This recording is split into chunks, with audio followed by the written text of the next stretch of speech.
बिहार शिक्षक बहाली परीक्षा 2023 में सभी राज्य के अभ्यर्थियों को मौका दिया जा चुका है।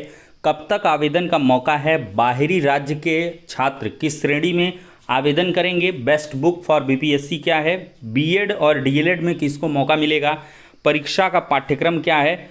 अन्य सारी जो जानकारियां हैं वो आपको पुख्ता तरीके से, सटीक तरीके से इस वीडियो में उपलब्ध करवाई जाएंगी। आगे बढ़ने से पहले ये सूचना उन छात्रों के लिए है जो बिहार शिक्षक बहाली परीक्षा की तैयारी कर रहे हैं। चक्षु पब्लिकेशन की इस बेस्ट बुक के साथ अपनी प्रिपरेशन कर सकते हैं। इसमें 25 प्रैक्टिस सेट व्याख्या सहित दिए गए हैं। 2450 बहुविकल्पीय प्रश्न हैं। प्रश्नों के देखा जाए तो स्तर काफ़ी परीक्षा के अनुरूप रखे गए हैं और इसमें हर एक प्रश्न का लास्ट में डिटेल सॉल्यूशन भी प्रोवाइड किया गया है। ये पुस्तकें आपको ऑनलाइन और ऑफलाइन दोनों माध्यमों में अवेलेबल हैं। ऑनलाइन के लिए लिंक डिस्क्रिप्शन बॉक्स में प्रोवाइड की गई है। ऑफलाइन के लिए किसी भी नज़दीकी बुक स्टॉल पर कांटेक्ट कर सकते हैं। इतना ही नहीं दोस्तों, बीपीएससी शिक्षक बहाली परीक्षा की भाषा के साथ साथ सामान्य अध्ययन की प्रैक्टिस वर्कबुक भी आती है। तो इन दोनों पुस्तकों के साथ अपनी प्रिपरेशन को बूस्ट करें और सफलता। दोस्तों देखा जाए तो बिहार शिक्षक बहाली परीक्षा में कुल मिलाकर 1,70,461 सीटें हैं, जिसमें प्राथमिक में सबसे ज़्यादा सीटें हैं और इन सभी के लिए जो आवेदन हैं वो चल रहे हैं। और आज की डेट में देखा जाए तो बिहार शिक्षक नियमावली में संशोधन हो गया है। अब अन्य राज्य के सभी अभ्यर्थी बखूबी आवेदन कर सकते हैं। यहाँ पर दोस्तों शिक्षा विभाग बिहार पटना की तरफ से आप लोग प्रेस विज्ञप्ति देख सकते हैं। इस नियमावली के संशोधन के उपरांत विद्यालय अध्यापक के पद पर नियुक्ति हेतु बिहार के स्थायी निवासी होने की अर्हता जो है अनिवार्य नहीं रहेगी। तो मतलब अनिवार्यता को खत्म कर दिया गया है कि बिहार का डोमिसाइल होना आपके लिए ज़रूरी नहीं है। इसका सीधा सा मतलब हो गया कि सभी राज्य के अभ्यर्थी ऑनलाइन आवेदन कर सकते हैं।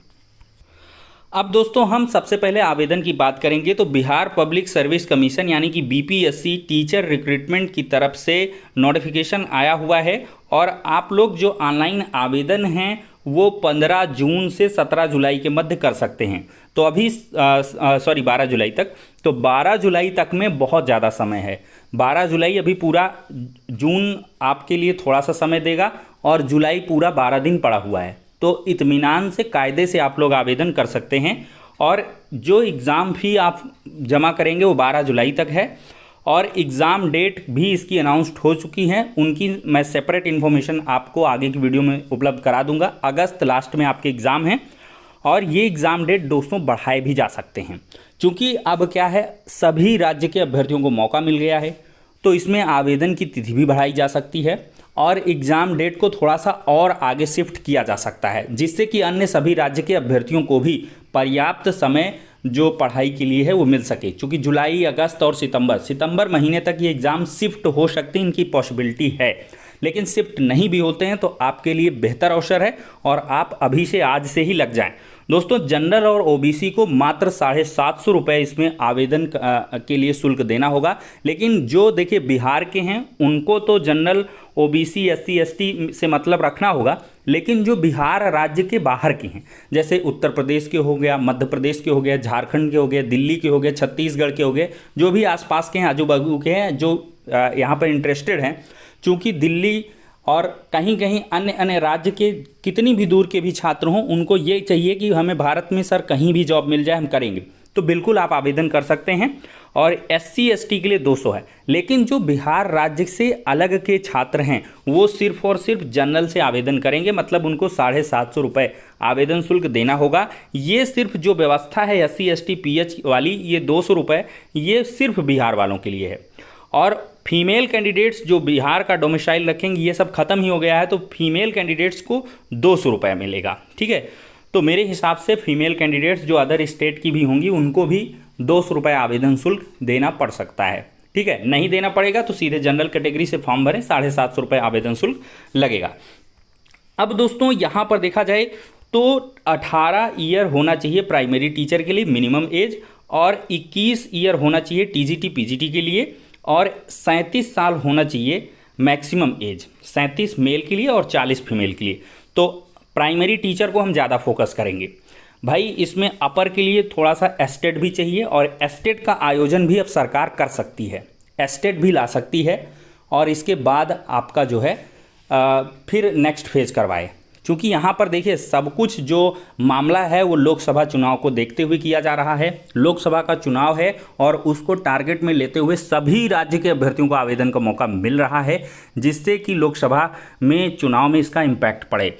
और दोस्तों यहाँ पर देखा जाए तो वैकेंसी डिटेल हम चर्चा कर लेते हैं। प्राइमरी टीचर में 79,943 पोस्ट हैं, अच्छी खासी पोस्ट हैं। 80,000 करीब पोस्ट आप समझ सकते हैं। और इसके लिए क्या कुछ चाहिए,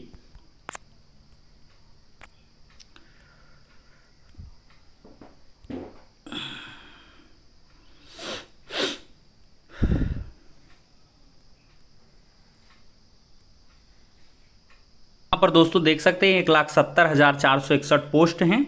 और सामान्य के लिए यहाँ पर अनारक्षित की पोस्ट यहाँ पर रखी गई हैं, ये 15,947 हैं। अनारक्षित महिला की 16,000 हैं। ईडब्ल्यूएस के 4,006 हैं। आर्थिक रूप से कमज़ोर वर्ग महिला का ये है। अत्यंत पिछड़ा वर्ग का 7,171 है। तो ये सारी पोस्टों का दोस्तों यहाँ पर विवरण दिया गया है, ठीक है। तो अच्छी खासी पोस्ट है, इसमें कोई दिक्कत नहीं है। बाकी ये माध्यमिक वालों के लिए है और ये आपका उच्च माध्यमिक वालों के लिए, ठीक है। तो ये आपका सिनारियो क्लियर हो गया यहाँ से। अब दोस्तों देखा जाए तो कैसे आपका सिलेक्शन होगा, तो देखिए प्योरली आपका जो ये एग्ज़ाम होगा बिहार शिक्षक बहाली परीक्षा, इसके आधार पर होगा। देखिए 2 खंडों में पेपर होगा। भाषा का एक पेपर होगा जो अहर्ता होगा, और एक सामान्य अध्ययन का पेपर होगा। दोस्तों भाषा के पेपर में कुल 100 प्रश्न आएंगे, जिसमें प्रश्न 25 रहेंगे आपके इंग्लिश के और 75 क्वेश्चन हिंदी के रहेंगे। देखिए इंग्लिश के ये 25 प्रश्नों को आपको हल करना अनिवार्य है, और ये सेकंड वाला पेपर जो है हिंदी का भाषा में, तो उसमें जो है हिंदी सहित आप उर्दू बांग्ला किसी में से कोई एक भाषा ले सकते हैं। तो हिंदी भाषा, उर्दू भाषा, बांग्ला भाषा, तीनों में से किसी एक भाषा का चुनाव आप कर सकते हैं। बाकी अंग्रेजी भाषा खंड भाग 1 की सबके लिए कंपलसरी है। और इस पत्र का अहर्तांक कम से कम 30% होगा। तो मतलब 100 प्रश्नों में आपके 30 प्रश्न सही होने चाहिए लैंग्वेज के, मतलब 100 में 30 नंबर आपके होने चाहिए। फिर दूसरा पेपर जो प्राथमिक विद्यालय वालों का होगा वो 150 नंबर का रहेगा। 2 घंटे का पेपर रहेगा और कुल 150 प्रश्न रहेंगे और 150 अंक रहेंगे, ठीक है। प्रश्नों की संख्या 150, अंकों की संख्या 150। प्राथमिक विद्यालय के अध्यापकों के लिए है। इसमें प्राथमिक गणित, मानसिक क्षमता परीक्षण, यानी कि इसमें मैथ्स आएगा, मोटी भाषा में समझिए, और फिर रीजनिंग आएगी, सामान्य जागरूकता यानी कि जनरल इंटेलिजेंस आएगा, सामान्य विज्ञान आएगा, सामाजिक विज्ञान आएगा, भारतीय राष्ट्रीय आंदोलन आएगा, भूगोल आएगा और पर्यावरण आएगा। तो सीधे से मतलब ये है कि आपका सुपर टेट पूरी तरीके से आएगा।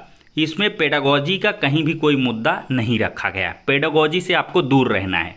तो मतलब सीधे से ये सिंपल हो गया पेपर एकदम से। सामान्य अध्ययन पत्र के प्रश्न प्राथमिक विद्यालय के पाठ्यक्रम से संबंधित होंगे, लेकिन इनका स्तर उम्मीदवार हेतु न्यूनतम अहर्ता के आलोक में होगा। तो ये कोई दिक्कत वाली बात नहीं, इंटरमीडिएट तक का आप मान के चलिए आएगा। तो ये प्राइमरी वालों के लिए हो गया। तो कितना सिंपल सा है। बाहरी राज्य वालों के लिए ये संजीवनी बूटी का काम करेगा, कोई दिक्कत नहीं है उनको। बिहार स्पेशल भी इसमें क्वेश्चंस नहीं आएंगे, कोई समस्या ही नहीं है यहाँ पे।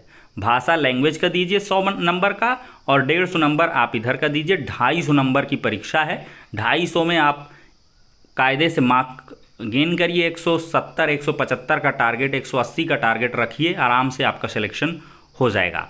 और दोस्तों फिर देखा जाए तो 9 और 10 के लिए माध्यमिक विद्यालयों के लिए पहला वाला जो भाषा का है ये सबके लिए कंपलसरी है 100 क्वेश्चन का।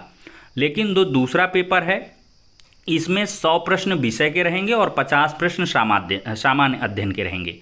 2 घंटे का पेपर होगा, ठीक है। तो इसमें 150 प्रश्न 100 भाग 1 में, जिसमें आपके सब्जेक्ट के जो भी आपका सब्जेक्ट रहेगा, जैसे हिंदी है, किसी का संस्कृत है, किसी का भोजपुरी है, फारसी, अंग्रेजी है, विज्ञान है, गणित है, सामाजिक विज्ञान है, तो आप चूज करेंगे, उसके आधार पर आपको प्रश्न मिलेंगे।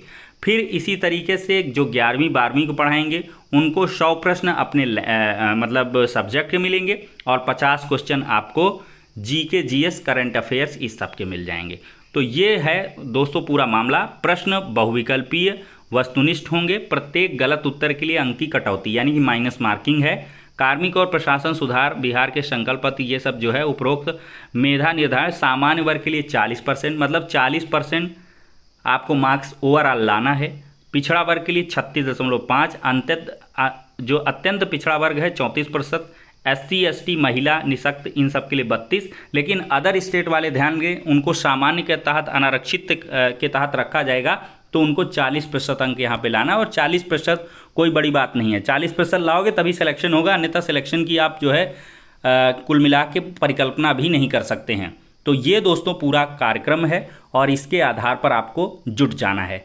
आपको सारा जो कंटेंट है वो हम लगातार देंगे, तो आप लोग चैनल को प्लीज़ सब्सक्राइब कर लें, बेल आइकान को दबा लें, नोटिफिकेशन जिससे लगातार आपको मिलता रहे। तो ठीक है दोस्तों, नेक्स्ट वीडियो में मिलते हैं।